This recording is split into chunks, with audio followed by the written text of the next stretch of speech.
नमस्कार, आप सभी का स्वागत है ज्ञान सरोवर परिवार में।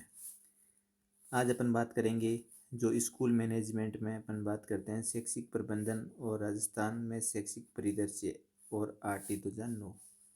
यहाँ से 10+ क्वेश्चन एग्जाम में पूछे जाते हैं। फर्स्ट ग्रेड आपके फर्स्ट पेपर में कॉमन टॉपिक है ये, जहाँ से एग्ज़ाम में फिक्स क्वेश्चन आते हैं और अपन उन्हीं क्वेश्चनों की बात करेंगे जहाँ से एग्ज़ाम में क्वेश्चन पूछे हुए हैं। एक चीज़ मैं आपको इससे पहले बता देता हूँ, ज्ञान सरोवर पब्लिकेशन की एक तो आपको सोल्ड पेपर की बुक आ रखी है उत्तम सर की, और एक आपके स्कूल मैनेजमेंट की बुक आ रखी है मुकेश ढाका सर की। और कंप्लीट जीके में बात करें तो हिस्ट्री, कल्चर और जियोग्राफी, ठीक है, कंप्लीट जीके की बुक आ रखी है। तो ये फर्स्ट ग्रेड के लिए आपके पास कंप्लीट बुक होनी चाहिए। क्यों होनी चाहिए? क्योंकि इनमें टू द पॉइंट कंटेंट है और सिलेक्शन वाला कंटेंट है, जो आप आराम से इनको 10-15 दिन में पढ़ कर पूरा का पूरा कंप्लीट तैयार कर सकते हो। ठीक है, अब देखो, और बुक ऑनलाइन ऑर्डर करने के लिए आपको, जब आप कमेंट में देखोगे तो वहाँ पे आपको नंबर मिल जाएगा, वहाँ से आप बुक ऑनलाइन ऑर्डर आप कर सकते हो। ये आप ध्यान रखना। देखो, पहला क्वेश्चन आपके सामने, लूथर गुलिक द्वारा शिक्षा प्रशासन के लिए, ये आप ध्यान रखना, पोस्ट गोरम दिया गया था। तो ये एग्जाम में डायरेक्ट पूछेगा, पोस्ट गोरम किसके द्वारा दिया गया? तो आप ध्यान रखना, लूथर गुलिक के द्वारा। इसमें डी का मतलब क्या होता है? डी का मतलब डायरेक्टिंग, देख लो ऑप्शन, डायरेक्ट मतलब निर्देशन। तो इसका आंसर सी आ जाएगा। कब आया था ये? संस्कृत डिपार्टमेंट 2024 में। आपको बाकी चीज़ें भी इसमें आनी चाहिए। देखो, पोस्ट कोरम, ठीक है, किसने दिया? लूथर गुलिक ने। पी का मतलब कोई भी अपन प्लानिंग कर लेते हैं, आपको याद भी रह जाएगा। ओ का मतलब ऑर्गेनाइजेशन, मतलब संगठन। एस का मतलब स्टाफिंग, मतलब कर्मचारी। डी का मतलब डायरेक्टिंग हो गया। सी इम्पोर्टेंट है, कोऑर्डिनेटिंग मतलब समन्वय। फिर इसमें बात करते हैं डायरेक्ट। आर आता है मतलब रिपोर्टिंग, प्रतिवेदन। और आपके बी का मतलब बजटिंग। और ये पहली बार लूथर गुलिक ने पोस्ट कोरम कब दिया था? 1935 में। और ये क्वेश्चन वापस इस बार इसमें डी का पूछे, अगली बार एस का पूछ ले। एस का मतलब स्टाफिंग, ठीक है। ओ का मतलब पूछ ले ऑर्गेनाइजेशन। अब देखो, क्वेश्चन नंबर 2 पे चलते हैं। नीचे प्रबंधन के सिद्धांत दिए गए हैं, हेनरी फेयोल ने कौन से सिद्धांत सुझाए? इनमें से बताना है कि हेनरी फेयोल ने जो 14 सिद्धांत दिए हैं उनमें से कौन सा नहीं है, ये आपको ध्यान रखना है। देखो, अभी पढ़ेंगे तो पारिश्रमिक है, श्रम विभाजन है, आपके क्या है, अनुशासन है, नियंत्रण का विस्तार नहीं है। तो इसका आंसर मतलब सी नहीं होगा। देख लो कोई सा भी, बाकी सब होंगे। अब 14 इसके सिद्धांत अपन देख लेते हैं, किसके? हेनरी फेयोल के। ये देखो, हेनरी फेयोल ने 14 सिद्धांत दिए हैं, जिसमें सबसे पहले क्या है? कमान की एकता, कार्य का विभाजन, व्यक्तिगत हितों में को सामान्य हितों के अधीन करना, अधिकारी अधिकार और जिम्मेदारी, अनुशासन होता है, दिशा होती है, पहल होती है, उचित पारिश्रमिक होता है, कार्यकाल में स्थिरता होती है। ये आपको डायरेक्ट सारे याद रहने चाहिए। टीम भावना, स्केलर चेन, व्यवस्था, समानता और केंद्रीकरण, ठीक है। हेनरी फेयोल के 14 सिद्धांत में से पूछ सकता है कि कौन सा नहीं है। देखो, अनुशासन, दिशा, कोई भी इंसान है तो अनुशासन उसको रहना चाहिए। दिशा उसमें होनी चाहिए, उसको पहल करनी चाहिए, उसको पारिश्रमिक करनी चाहिए। ठीक है। कार्यकाल में स्थिरता, टीम की भावना होनी चाहिए। ठीक है, साथ मिलके काम करने की। स्केलर चेन हो गई, व्यवस्था हो गई, समानता हो गई और केंद्रीकरण हो गई। ये आप एक दो बार पढ़ोगे तो 14 के 14 आपको याद हो जाएंगे। ये है हेनरी फेयोल के। और लूथर गुलिक ने क्या दिया? पोस्ट कोरब। अब देखो आगे, ये भी संस्कृत एजुकेशन का पेपर है, 2022 में क्वेश्चन आया हुआ है। देखो, शैक्षिक प्रबंधन के लिए इनमें से कौन से कार्य में प्रभारी अधिकारी को अपेक्षित उद्देश्यों की प्रभावी और दक्षतापूर्ण रूप में प्राप्ति हेतु विधियों व रणनीति का निर्णय लेना आवश्यक है। ये चीज़ शैक्षिक प्रबंधन में आपको बतानी है। किस कार्य में कोई प्रभारी अधिकारी होता है, उसके जो भी उद्देश्य प्रभावी या दक्षतापूर्ण रूप से प्राप्ति हेतु विधियों और रणनीतियों का निर्णय लेने की आवश्यकता होती है। ये चीज़ होती है आपके योजना में। देखो, प्रबंधन के 4 प्रमुख कार्य होते हैं जो योजना ने पढ़ी, उसमें विधियाँ, रणनीति और निर्णय लेने की आवश्यकता होती है। फिर आता है आयोजना करना, निर्देश करना और नियंत्रण करना। ठीक है, ये क्वेश्चन भी मोस्ट इम्पोर्टेंट है, आया हुआ है, वापस रिपीट हो सकता है। क्वेश्चन नंबर 4, निम्नलिखित में से कौन सा शैक्षिक प्रबंधन का इसमें से आपको बताना है कि तत्व नहीं है। शैक्षिक प्रबंधन में क्या नहीं आता? देखो, अभी पढ़ा था अपन ने नियोजन, समन्वय पढ़ा था, संगठन पढ़ा था। किसमें? शैक्षिक प्रबंधन में। क्या नहीं आता? दूरवीकरण नहीं आता। ठीक है, अब ध्यान रखना, जैसे शैक्षिक प्रबंधन के सिद्धांत में तो नियोजन, निरीक्षीकरण, संगठन, समन्वय और निर्देशन आता है। भौतिक तत्व में शैक्षिक प्रदर्शन में एक तो विद्यालय आपका आ गया, भवन आ गया, पुस्तकालय आ गया, प्रयोगशाला, छात्रावास, खेल का मैदान। ओवरऑल आप मान सकते हो स्कूल। ठीक है, भौतिक में। मानवीय तत्व में जो स्कूल में पढ़ने वाले, पढ़ाने वाले, प्रधानाचार्य और प्रबंधन समिति के सदस्य आ जाएंगे। तो ऐसे क्वेश्चन वापस एग्जाम में रिपीट हो सकते हैं, इसको ध्यान से देखना। क्वेश्चन नंबर आपके सामने 5, ये कब आ रखा है? School lecture 2020। मैं आपको एक चीज़ और बता देता हूँ, वीडियो को एक बार तो पूरा देखना। यहाँ से आपके स्कूल मैनेजमेंट में किस प्रकार के क्वेश्चन आते हैं वो आपकी समझ विकसित हो जाएगी। और ये सोल्ड पेपर और स्कूल मैनेजमेंट की बुक, ये दोनों बुक आपको ऑनलाइन लेनी है या ऑफलाइन कहीं से भी लेनी है तो ज्ञान सरोवर पब्लिकेशन का आप किसी भी शॉप पे आप बोल देना, आपको मिल जाएगी।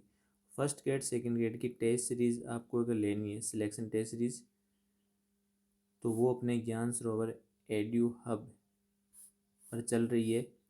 उसमें आप पहला टेस्ट इस पे आप में क्या है, फ्री है, जिससे आप देख सको कि मार्केट में बाकी टेस्ट सीरीज़ और ज्ञान सरोवर एड्यू ऐप वाली इस वाली टेस्ट सीरीज़ में क्या फ़र्क है। पहले टेस्ट के लिए कोई आपके लिए चार्ज नहीं है। ठीक है, पूरा का पूरा एग्ज़ाम पैटर्न पर ये आधारित है। तो ठीक है, तो प्ले स्टोर से जाके इसको डाउनलोड कर लेना। ज्ञान सरोवर एड्यू हब आपको सबसे पहले ही दिख जाएगी। अब देखो, निम्नलिखित में से कौन सा एक प्रबंधन की प्रकृति नहीं है? आपको बताना है कि प्रबंधन की इसमें प्रकृति कौन सी नहीं है। देखो, प्रबंधन कला होता है, सही बात है। प्रबंधन एक भौतिक विज्ञान है ना, एक सब्जेक्ट, भौतिक विज्ञान कोई फिजिक्स थोड़ी है ये। ठीक है, तो ये गलत हो गया। प्रबंधन एक सामाजिक, देखो कला है, सामाजिक जिम्मेदारी है, एक सार्वभौमिक प्रक्रिया है। सार्वभौमिक को आप व्यापक से समझ सकते हो। ठीक है, आगे देखो, एक सेकेंड। एक कला, एक विज्ञान, कला एवं विज्ञान दोनों है, क्या नहीं है? भौतिक विज्ञान। सामाजिक जिम्मेदारी, सार्वभौमिक प्रक्रिया, लेकिन प्रबंधन एक भौतिक विज्ञान नहीं है। कला है, विज्ञान है, क्या नहीं है? भौतिक विज्ञान नहीं है। क्वेश्चन नंबर 6, स्कूल लेक्चरर 2018 में आया हुआ है। कौन सा हेनरी फेयोल द्वारा दिए गए प्रबंधन का कार्य नहीं है? अब यहाँ से इसको अच्छे से समझना। हेनरी फेयोल ने क्या दिया? तो POCC, P का मतलब प्लानिंग, O का मतलब ऑर्गेनाइजेशन, ठीक है। POC का मतलब कमांड, इस C का मतलब कोऑर्डिनेशन, इस C का मतलब कंट्रोल, ठीक है। तो हेनरी फेयोल का 5 तत्व इन्होंने प्रबंधन की क्रियाओं के लिए दिए हैं। सबसे पहले ये कहते हैं कि P मतलब प्लानिंग, नियोजन करो, ऑर्गेनाइजेशन, संगठन करो। वो आपने पोस्ट कोरम वाला लूथर गुली का उसका भी देखा होगा, ये और हेनरी फेयोल का भी ध्यान रखना। कमांड, सबसे पहले आदेश दो, फिर समन्वय करो, फिर नियंत्रण करो, ठीक है। तो हेनरी फेयोल का ध्यान रखना, 5 तत्व देते हैं: नियोजन, संगठन, आदेश, समन्वय और नियंत्रण। इसमें बजट निर्माण शामिल नहीं है, ठीक है। अब देखो हेनरी फेयोल वाला देखना है अपन को, ठीक है। तो योजना का निर्माण करना, इसको आप नियोजन से समझ सकते हो। संगठन मतलब ऑर्गेनाइजेशन, समादेश, बजट निर्माण, बजट निर्माण एक अलग ही चीज़ होगी जो प्रबंधन से कोई इसका रिलेटेड नहीं है। क्वेश्चन नंबर 7 देखो, कौन सा इनमें से कौन सी प्रबंधन की विशेषता है आपको बतानी है कि प्रबंधन लक्ष्यपरक होता है, ये सार्वभौमिक होता है, सामाजिक प्रक्रिया होती है और सत्तात्मक व्यवस्था होती है। अब देखो ऑप्शन देखते हैं। क्वेश्चन नंबर 7 में ऑप्शन देख लो, एक सेकंड, 7 नंबर क्वेश्चन देख लो यहाँ से, ये रहा कि प्रबंधन की विशेषता कौन सी है, लक्ष्यपरक है, सार्वभौमिक है, सामाजिक प्रक्रिया है और सत्तापरक है। तो इसमें से क्या सारी आंसर क्या है, सही है। कैसे, जो प्रबंधन में होता है एक तो लक्ष्यपरक चलता है, व्यापक अपन ने पढ़ा था, सामाजिक होता ही है, कला होती है, विज्ञान होता है, ठीक है, ये अपन ने चीज़ें देखी थी ना। सत्तापरक मोस्ट इम्पोर्टेंट चीज़, इसको मत बोलना, ठीक है। प्रबंधन क्या होता है, सत्तापरक होता है। प्रबंधन मूर्त होता है क्या, बोलना नहीं होता। कैसा होता है, अमूर्त एवं वन डायरेक्शनल होता है या मल्टी डायरेक्शनल, तो ये बहुआयामी होता है, मल्टी होता है, ठीक है। मोस्ट इम्पोर्टेंट, इस चीज़ को ध्यान रखना। तो आया हुआ वापस आ सकता है ये। अगला है, निम्न में से कौन सा कार्य शैक्षिक प्रबंधन से संबंधित है। देखो शैक्षिक प्रबंधन एक तो विद्यालय में होता ही है, विद्यालय संगठन आ जाएगी, विद्यालय की गतिविधियाँ व योजना आ जाएगी, प्रणाली नियंत्रण जो सत्तापरक कंट्रोल वगैरह इस चीज़ में आ जाएगी। तो इसमें सारी ऑप्शन क्या है, सही है। शैक्षिक प्रबंधन के कार्य नियोजन होता है, निर्देशन होता है, संगठन होता है, समन्वय होता है, नियंत्रण और मूल्यांकन। देखो नियोजन, निर्देशन, संगठन, समन्वय, नियंत्रण और मूल्यांकन वगैरह भी, मूल्यांकन भी किस में आता है। देखो अब मैं इस चीज़ को अच्छे से बता देता हूँ आपको। मूल्यांकन, नियंत्रण, अमूर्त, सत्तात्मक, बहुआयामी, निर्देशन, सब किस में आते हैं, आपके प्रबंधन के ये हिस्से होते हैं। यहाँ से डायरेक्ट क्वेश्चन आता है। क्वेश्चन नंबर 9, वीडियो को पूरा देखना, आपको पता चल जाएगा कौन सा क्वेश्चन कब एग्जाम में आया हुआ है।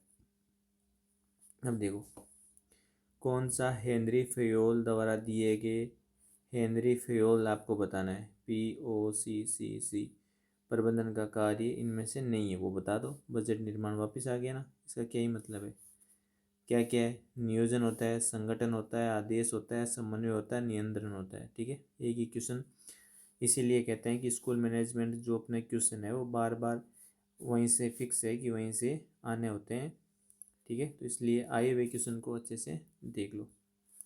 क्वेश्चन नंबर 10, शैक्षिक प्रबंधन के कार्यों में सम्मिलित है वो बताना है। अब देखो शैक्षिक प्रबंधन के कार्यों में सम्मिलित है वो बताना है। बजट निर्माण सबसे पहले काटेंगे इसको। अब पढ़ के आ गए ना, पूरा बजट निर्माण कब आया हुआ है, 2022 में। इतना आपको कॉन्फिडेंस आना चाहिए कि बजट निर्माण तो नहीं आएगा। बाकी निर्णय ठीक है, आलेखन, नियंत्रण, ठीक है, ऑप्शन देख लो इसमें क्या है, बी ना, इसमें गलत लगे हुए हैं ना। ठीक है, तो शैक्षिक प्रबंधन में क्या क्या आएगा, एक तो नियोजन आएगा, एक संगठन आएगा, एक निर्देशन आएगा, एक समन्वय, एक नियंत्रण और मूल्यांकन। देखो कंट्रोल तो होता ही है ना, नियंत्रण और मूल्यांकन, समन्वय, ठीक है, ये सब चीज़ें इसमें आएगी। अब जब आप क्वेश्चन अच्छे से समझ गए होंगे तो ऑटोमेटिक इसमें मिस प्रिंट हो रही है, पता चल रहा है अपन को ना। आगे देखो, तो इसकी वाक्य देख के आप समझ सकते हो। शैक्षिक प्रबंधन व प्रशासन के लिए लूथर गुलिक ने क्या दिया था, पोस्ट कोरम में अक्सर डी, डी मतलब आपके डायरेक्शन मतलब निर्देशन से संबंधित है। देख लेते हैं इसमें क्या आंसर सही है, निर्देशन मतलब डायरेक्टिंग। क्वेश्चन नंबर देखो आप आगे, क्वेश्चन नंबर 12 देखो, शैक्षिक संस्थाओं को दीर्घकालिक निर्णय योजना का सर्वाधिक प्रभावी उपागम अप्रोच निम्नलिखित पर आधारित होना चाहिए। जो शैक्षिक संस्थान है कि दीर्घकालिक निर्णय योजना का सर्वाधिक प्रभावी उपागम जो अप्रोच है वो किस पर आधारित होनी चाहिए। क्वेश्चन को अच्छे से समझ लेना। शैक्षिक, एक सेकेंड, शैक्षिक संस्थाओं की दीर्घकालिक निर्णय योजना, जो शैक्षिक संस्थान होते हैं उसमें जो दीर्घकालिक निर्णय योजना होती है वो सर्वाधिक प्रभावी उपागम किस पर आधारित होती है। ठीक है, अब देखो पहला ऑप्शन, वो दीर्घकालीन योजना स्पष्ट और साझा दृष्टि की होती है, सही बात है, सही है ना। अब देखो, आर्थिक पक्ष पर बल देना चाहिए, आर्थिक पक्ष पर बल इससे कोई लेना देना नहीं है। जो शैक्षिक संस्थाओं में दीर्घकालीन निर्णय योजना होती है वो सर्वाधिक आपको प्रभावी उपागम अप्रोच बतानी है। उपयुक्त प्रक्रिया का उपयोग होना है, स्पष्ट, साझा और उपयुक्त प्रक्रिया तो होगी होगी, ठीक है, ये आप ध्यान रखना। अब देखो, परिणामों पर बल देना, परिणामों पर कोई बल नहीं देना, पर स्पष्ट, साझा, उपयुक्त प्रक्रिया होगी तो परिणाम भी ऑटोमेटिक हो जाएगा, तो ये भी इसमें आंसर नहीं आएगा। परिपक्व टीम का उपयोग तो होना ही चाहिए और परिणामों के प्रति स्पष्ट प्रतिबद्धता होनी होनी इसमें चाहिए कि अच्छे रिजल्ट आए उसमें। अब देख लो,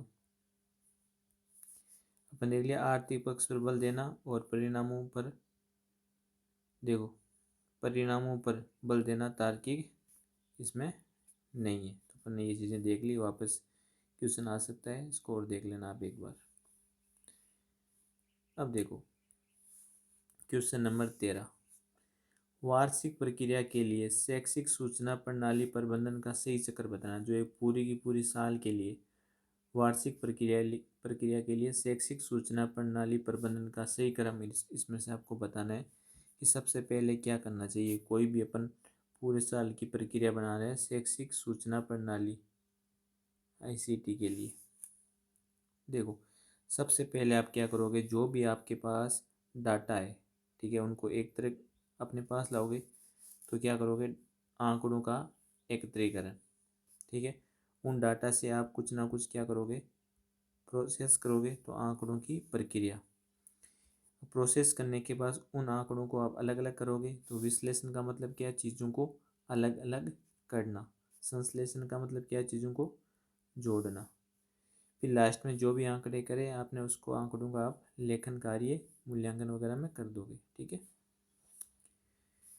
क्वेश्चंस आपके सामने है, पोस्ट कोरम डायरेक्ट देखा और आंसर दिया, हेनरी फेयोल को POCC, ठीक है, गुथरी का पोस्ट कोरम हो गया, 14 में भी आ गया ना, ठीक है, ये भी अपने बता दिया। क्वेश्चन नंबर 15 देखो, कौन सा एक सही है। अब देखो एक चीज़ मैं आप 15 क्वेश्चन पढ़ने से पहले बता दूं मैं आपको, जो ये सोल्ड पेपर फर्स्ट ग्रेड की ज्ञान सरोवर की बुक है और स्कूल मैनेजमेंट वाली बुक है, इन दोनों में आप देखोगे ये और आपकी जीके संपूर्ण कंप्लीट जीके जो ज्ञान सरोवर की टू द पॉइंट बुक आ रखी है, ये आप बाकियों से भीड़ से आपको क्या है अलग करेगी। डायरेक्ट आपको एक पता चल जाएगा कि किस टाइप से एग्जाम में क्वेश्चन आते हैं और कितना पढ़ना चाहिए। देखो इम्पोर्टेंट ज़्यादा है, मीटर भर भर के हर बुक में मिलेगा आपको, पर कितना पढ़ना है वो आपको ज्ञान सरोवर की बुकों में पता चलेगा। कौन सा कथन सही है इसमें से आपको ये बताना है। देखो, शिक्षा प्रबंधन अध्यापकों के उन प्रयासों के मॉनिटरिंग की यह प्रक्रिया है जिनके द्वारा वे अपने विद्यार्थियों को इस योग्य बना सके कि, मतलब जो शिक्षा प्रबंधन है वो क्या करता है, अध्यापकों को के उन प्रयासों को क्या करेगा, मॉनिटरिंग की प्रक्रिया करेगा जिसके द्वारा वे अपने विद्यार्थियों को क्या है योग्य बना सकेंगे कि क्या करेंगे, कि वे जीवन में अच्छा व्यवसाय कि कोई धंधा खोले, कि वे अच्छे अंक प्राप्त करें, ग्रेड मिले, वे ज्ञान प्राप्त कर सके और उन्हें पूरे से प्राप्त नहीं था ना, ऐसा कोई मतलब नहीं है, वे देश के उपयोगी नागरिक बन सके। सबसे पॉजिटिव आंसर। आगे देखो, शैक्षिक प्रबंधन के उद्देश्य देख लो। एक तो बच्चे का ओवरऑल डेवलपमेंट, सर्वांगीण विकास, ताकि वे देश के अच्छे नागरिक बन सके। कर्मचारियों से उनकी योग्यता और क्षमता के अनुसार कार्य करवाना, दूसरा उद्देश्य शैक्षिक प्रबंधन का। शिक्षा की आवश्यकता के अनुरूप नीतिगत निर्णय लेना और उन नीतिगत नीतियों का निर्माण करना, और संस्थागत के सभी प्रकार के भौतिक और मानवीय संसाधनों को क्या है कुशल उपयोग करना। आपके सामने संपूर्ण गुणवत्तापूर्ण प्रबंधन, यहाँ से जो क्वेश्चन आए, इस बुक की खास बात यह है कि इसमें आपको टॉपिक वाइज क्वेश्चन मिलेंगे हर सब्जेक्ट के, जिसमें से पता चल जाएगा ये टॉपिक कितना इम्पोर्टेंट है, ये ज़्यादा पढ़ना है, ये कम पढ़ना है। अब देखो, संपूर्ण गुणवत्ता प्रबंधन की एक शैक्षिक संस्थान की योजना को पाठ्यचर्या, शिक्षण अधिगम प्रक्रिया, मूल्यांकन व संकाय और छात्रों के बीच से भाषण द्वारा अंकित किया जाता है। किससे करेंगे, भौतिक से, आध्यात्मिक से, संवेगात्मक में से या बौद्धिक से। सही बात है कि संपूर्ण जो गुणवत्तापूर्ण प्रबंधन है एक शैक्षिक संस्थान की बौद्धिक योजना से ही तो पता चलेगा कि वहाँ का करिकुलम कैसा है, टीचिंग लर्निंग प्रोसेस कैसी है, इवोल्यूशन कैसा है, ठीक है, संकाय और छात्रों के बीच से भाषण को अंकित करता है। तो डी आंसर इसका ठीक है। देखो, संपूर्ण गुणवत्ता प्रबंधन एक शैक्षिक संस्थान की बौद्धिक योजना को पाठ्यचर्या, मूल्यांकन, छात्रों के बीच संकाय अंकित करता है, क्योंकि गुणवत्ता प्रबंधन में विद्यालय के सभी घटकों जैसा कि प्रधानाचार्य का तो नेतृत्व है, व्यवहार और शिक्षक की विशेषता, संस्थाओं के कर्मचारी सहयोग, पारस्परिक संपर्क, कार्यालय प्रबंध, परीक्षा प्रणाली और पाठ्य सहगामी क्रियाओं का योगदान। नेक्स्ट क्वेश्चन देखना। देखो, पर्यवेक्षण जो इस व्यवहार पर आधारित है, आपको बताना है पर्यवेक्षण जो इस व्यवहार पर आधारित है, जैसे मैंने उससे ऐसा करने को कहा, ये बताना है आपको ये कौन सा पर्यवेक्षण है। पर्यवेक्षण इस व्यवहार पर आधारित है कि जैसे मैंने उससे ऐसा करने को कहा। निवारक पर्यवेक्षण, रचनात्मक पर्यवेक्षण, प्रेरणा पर्यवेक्षण और निरंकुश पर्यवेक्षण। काफ़ी इम्पोर्टेंट क्वेश्चन है और इसमें क्या एक से अधिक आंसर होने के कारण इसमें क्या है इसको बोनस दिया गया है ये, ठीक है। ये आप क्वेश्चन ध्यान रखना। इसमें क्या है, रचनात्मक पर्यवेक्षण, कोई चीज़ में नई चीज़ में मौलिकता लाना, कोई चीज़ प्रेरणा, मैंने उसे कहा, निवारक में, ठीक है। तो एक से अधिक होने के कारण इसमें क्या है बोनस दिया गया है। क्वेश्चन नंबर देखो 18। इस प्रकार के निरीक्षण में निरीक्षण अधिकारी शिक्षण विधियों, विद्यार्थियों की प्रगति, अभिलेख संधारण एवं इसी प्रकार के अन्य कार्यों के दोषों को निकालने के लक्ष्य से विद्यालय का दौरा करते हैं। देखो, आपको इसमें से बताना है कि ये कौन सा निरीक्षण है। सबसे पहले तो जिसमें निरीक्षण अधिकारी शिक्षण की विधियाँ, जो छात्रों की प्रगति है, अभिलेख संधारण एवं इसी प्रकार से अन्य कार्य दोषों को निकालने के लक्ष्य से, मतलब दोषों को निकालने के मतलब जो भी विद्यार्थियों में कमियां रही है, कोई भी चीज़ में कमी है, उन दोषों को दूर करने के लिए लक्ष्य से विद्यालय में वो आ रहा है कोई बाहर से निरीक्षण करने, इसको क्या बोलोगे? सृजनात्मक। ये कुछ चीज़ खुद करता है, सहयोग इसमें कुछ है नहीं, निरोध इसमें कुछ है नहीं, तो क्या है? संशोधनात्मक। क्यों? क्योंकि उनमें कोई भी चीज़ कमी है तो उसमें संशोधन करके उन चीज़ों को फिल करना। अब देख लो, यहाँ पे आपको पता चल जाएगा। संदो देखो, संशोधात्मक निरीक्षण। निरीक्षण अधिकारी शिक्षण की जो विधियाँ, विद्यार्थी की प्रगति, अभिलेख संधारण इसी प्रकार के अन्य कार्यों दोषों को निकालने के लक्ष्य से विद्यालय का दौरा करते हैं, जिससे और ज़्यादा सुधार किया जा सकता है। मैंने आपको ये चीज़ बता दी है, ठीक है, पहले ही। क्वेश्चन नंबर आपके सामने है 19। देखो, एक विद्यालय में सुधार हेतु संस्थागत नियोजन तैयार करने में आवश्यक, देखो एक विद्यालय में सुधार के लिए आपको बताना है संस्थागत योजना तैयार करने के लिए आवश्यक आपको इसमें सोपान, क्वेश्चन सही से समझ लेना, उसका आपको सही क्रम में चयन करना है। मान लो कोई भी विद्यालय है, उसमें आपको क्या करना है? कुछ सुधार करना है। सुधार हेतु संस्थागत योजना तैयार करने में आवश्यक सोपान, उसकी क्या करनी है आपको? संस्थागत योजना तैयार। इसके लिए आपको सोपान का सही क्रम बताना है। सबसे पहले क्या आएगा, ठीक है? देखो, योजना निर्माण, विभिन्न संसाधनों की सामग्री का आकलन, योजना की क्रियान्वयन, ठीक है, आवश्यकताओं का सर्वेक्षण। सबसे पहले क्या चाहिए? आवश्यकता, जो जो चीज़ अपन को सर्वेक्षण जो जो चाहिए वो चीज़ अपन सबसे पहले करेंगे, ठीक है। आवश्यकताओं का सर्वेक्षण कर दिया अपन ने। देखो, आवश्यकता में चार किस किस में है, ठीक है, चार आवश्यकता का संरक्षण। फिर क्या करेंगे अपन? विभिन्न संसाधनों की सामग्री का आकलन करेंगे, जो जो अपन ने सामग्री लाई है उसका आकलन करेंगे।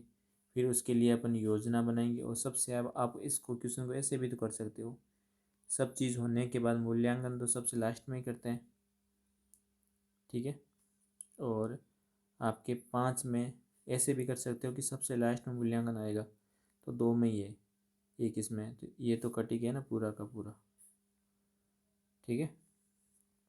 तो ऐसे ध्यान रखना। ये आपके सामने है, आवश्यकता संरक्षण, सामग्री आकलन, योजना बनाना। देखो, योजना बनने के बाद ही तो क्रियान्वयन होती है, ऐसे थोड़ी होता है कि अपन ने डायरेक्ट ही योजना का क्रियान्वयन कर दिया। ये भी आप ऐसे भी समझ सकते हो, ठीक है।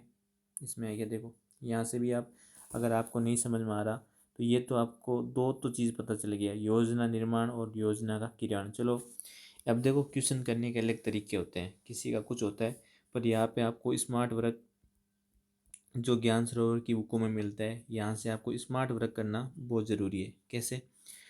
इतना तो पता ही है ना कि आप कोई भी योजना पहले बनाओगे, ठीक है, फिर उसका योजना बनाने के बाद ही तो क्रियान्वयन करोगे।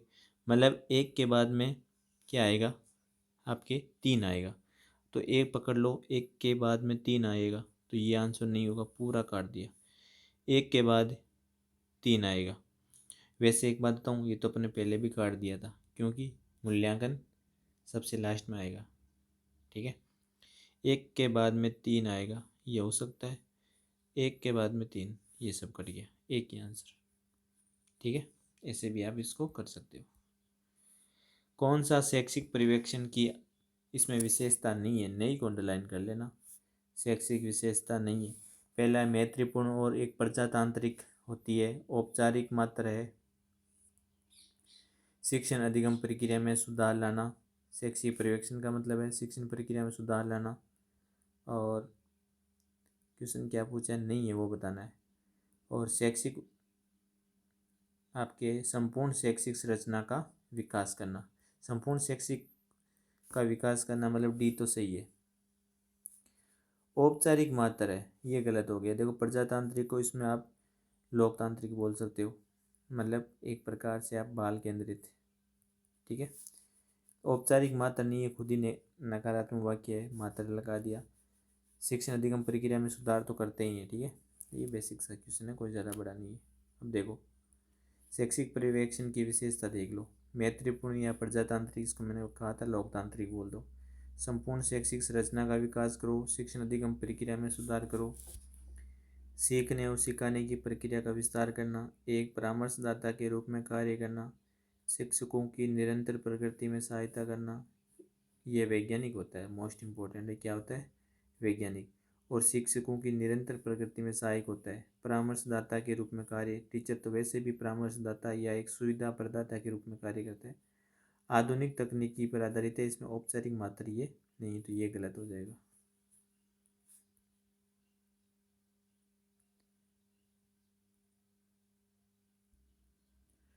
देखो क्वेश्चन नंबर 21 अपन देख रहे हैं। ठीक है, संस्थागत नियोजन के किस पक्ष में प्रार्थना सभा को सम्मिलित किया जाता है?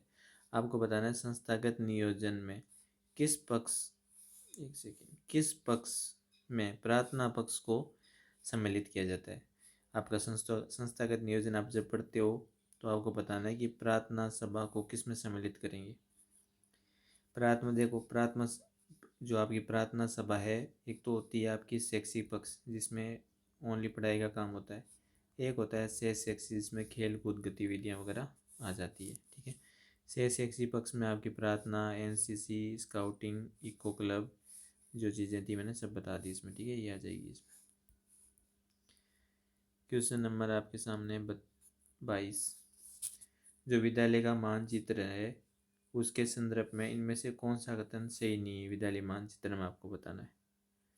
ठीक है, इसमें विभिन्न तकनीकी और प्रक्रिया का क्या होता है? मानचित्र में समूह होता है, पॉजिटिव आंसर है। ठीक है, इसका प्रयोग स्थानीय स्तर पर आगामी शैक्षिक आवश्यकताओं की पहचान के लिए किया जाता है। इसका प्रयोग किसमें करते हैं?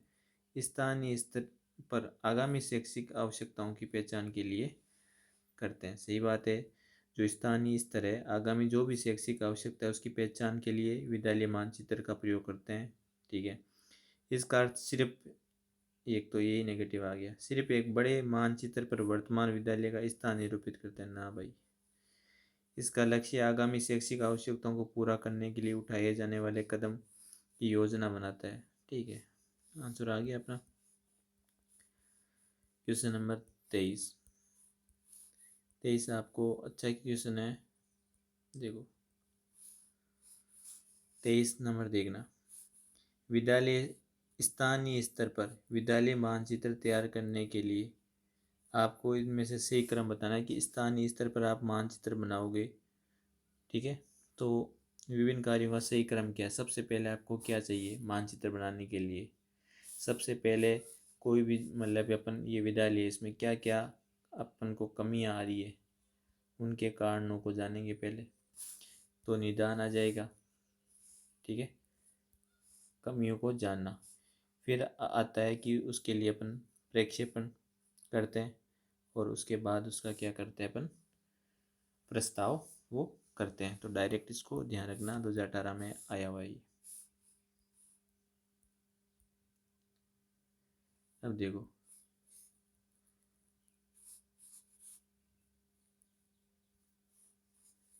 विद्यालय के लिए विनियोजन की संस्कृति के संदर्भ में कौन सा कथन सही नहीं है? ठीक है, वो बताना है कि कौन सा कथन सही नहीं है विनियोजन की संस्कृति के संदर्भ में। आपको इसमें से आंसर बताना है।